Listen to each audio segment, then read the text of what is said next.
Alright guys, how you doing today? Today we have a 2005 CVO Ultra Classic, I guess you'd call it. It's got the 103 in it that they use for 88 to 06 CVOs.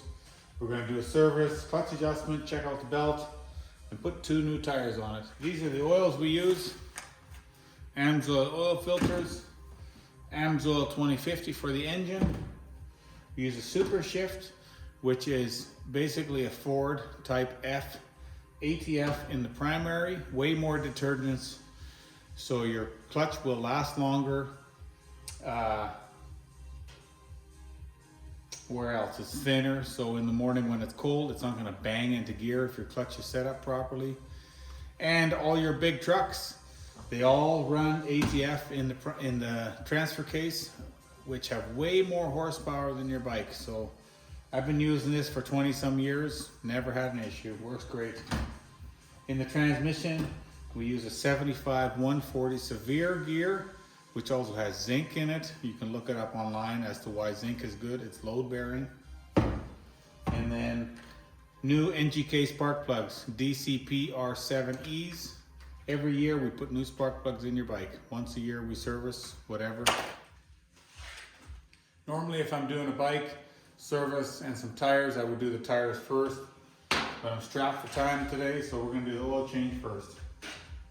Under here you have about a 3/16 Allen to drain your primary, and then you have a 5/8 nut up underneath for your engine, and then on the right side underneath straight up you have a 5/8 nut plug for your transmission. Good thing when you're doing a service on a Harley, doesn't matter what year, check your shift mechanism. Usually this arm is loose here, and you can take this connecting linkage off and reach down there with an Allen and tighten it up so you don't get left stranded on the side of the road. In this case here, just the shifter seems to be loose, so we'll tighten up that nut, Allen, and we'll be good. Spark plugs are a 5/8 socket. Get the spark plugs out, have a look at them. Depending on the color of them, it'll tell you a lot about the spark plugs. If they're super black, it's probably running rich. If they're black and they're a little bit wet, it's probably using a little bit more oil than it should be. If they're a really light brown color, they're perfect. OEM from the factory, they're almost a white gray, and that's how they're tuned so they can meet emissions. Pull your derby cover off is 5 T27 Torx bits for most bikes. Save some money for your customer. It's a good idea to keep an eye on your primary chain. You can do that without pulling the cover off, inspect it. Shine a light in there, have a long screwdriver. You can reach in here like this and move your chain up and down. Chain should be about a 1/4 inch, maybe 3/8 at the most, but never any more than 3/8, 100%.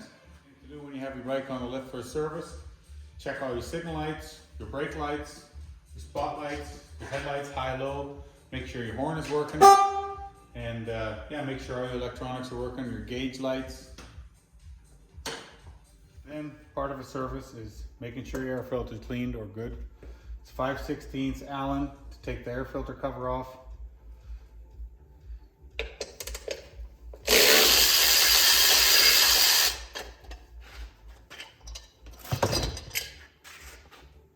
This one looks brand new, but it's a little crushed. So we're going to take it out and just inspect why it's crushed. You have your air filter off. Because this is a cable drive throttle, make sure you check your play. Make sure that you have a little bit of play on your throttle and that your throttle opens up all the way and closes on its own as well. Now, if you're like me and you don't get along with other people very well, you can bleed brakes and clutches by yourself. Something like this, I can't use the name, but this is a vacuum pot. You put vacuum on this nipple and then you crack it and you just fill up your reservoir until you know you've got new fluid coming out. The reason we're bleeding this is because the customer complained and said, hey, please adjust my clutch. This is a hydraulic clutch, no real adjustment on these. Clutch and brake fluid is something that is really overlooked so much, and you should change your clutch and brake fluid at least once every 2 years because it will absorb moisture. And use brake fluid, .4, 5, 3, whatever. your machine requires from a new container. Don't use an old container because it'll have water in it. Now we're going to put our new spark plugs in. Make sure when you put your spark plugs in, you put a little anti-seize on the threads before you run the steel bolt into an aluminum head. And it should be a nickel anti-seize. Now it's time, after your oil has stopped dripping, you know, it's all run out. Usually I like to start up a bike, get it hot, so that your oil can pick up all the crap that's in the engine or in the tranny, and it floats in the oil and then drain it when it's hot. On a car, normally you fill the oil filter up, you can screw it up, but on a Harley, they're horizontal, so by the time you get the filter on there, you just make a mess. So put the filter on. Harley drain plugs have an O-ring on them, but I've had issues seldomly over the years, so I use a little bit of white thread sealant on my threads. Don't use Teflon tape because Teflon tape can come off and plug up a really small pinhole orifice inside your motor, which would be bad. So use a little bit of liquid thread sealant on your drain plugs after you've cleaned them. So now we've got all our oil drain plugs back in. We're gonna put the oil back in the primary. We're gonna use the Super Shift or the Ford Type F. And 1999 to 2006 is 3/4 of a liter in the primary. Basically on most of your 5-speed bikes is 3/4 of a liter. Now we're ready to put oil back in the transmission. It's a 3/8 Allen. You need to pull this factory plug out, and we're going to use Amsoil Severe Gear 75-140 with zinc. After you put 3/4 of a liter in your transmission, now you're going to put 4 liters of what I prefer 2050 in your engine. So there's lots of things to talk about here. When I pulled the spark plugs out, they were black, which tells me it's either running rich or it's burning oil. And I had a lot of oil in my air cleaner here. It was a brand new air cleaner, was crushed. So I called the owner. He said, yeah, he just put one on there and it had a lot of oil in it. So instead of breathing all this oil into the intake, we're going to put a vented dipstick in here that is made by a company in the States called Fueling. Works really good. Now your dipstick is vented, and it comes with the option of putting a long hose on there.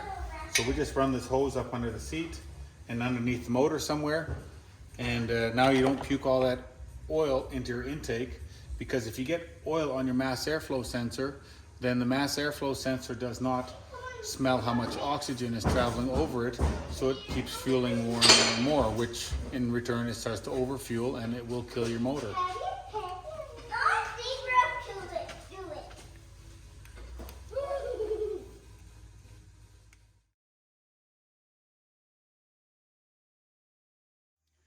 Now we're going to take the rear wheel off to change the tire. So you have to loosen your exhaust muffler bolts on both sides, 1/2 inch, and then that'll give you enough to get a socket in there with an extension underneath your saddlebag support. You can take both saddlebags off, just a 1/4 inch nut.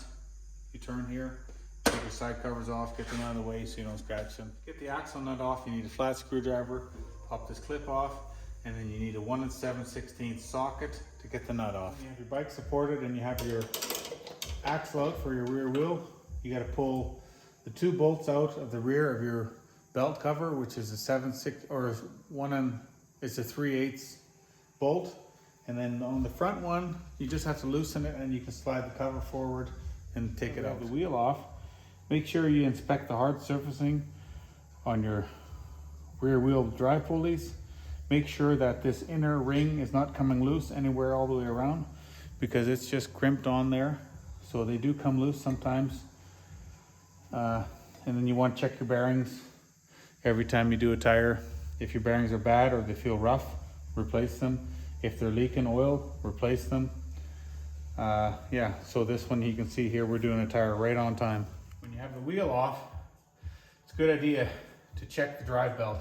Make sure there's no rocks in here, or none of your teeth or lugs are starting to crack anywhere, and there's no tears along the edges of your belt. When adjusting your drive belt, don't tighten the shit out of it so there's no slop. you should have about, I don't know, 1/4 inch, 3/8 of an inch play in your drive belt, because when you sit down on here and you get your girlfriend on the back,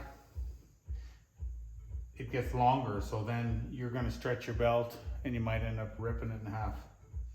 So make sure you got about a 3/8, 1/4 of an inch, and then you tighten up your nut on the other side. Before you put your bags back on, take a little degreaser and make sure you wipe your oil and your fingerprints off of your mufflers, because as soon as they get hot, it will burn a stain into your muffler. Now before you take your front straps off and lift the front end up in the air to take your front wheel off, put some straps on the back here, just so your bike doesn't decide to end its life on this lift. Calipers off, you need a 10mm 12-point socket. Take both of these out on both sides, and then there's a little set screw in the bottom of these chrome axle caps you got to take off. In 2005, your axle nut is 3/4 of an inch. Spin it off.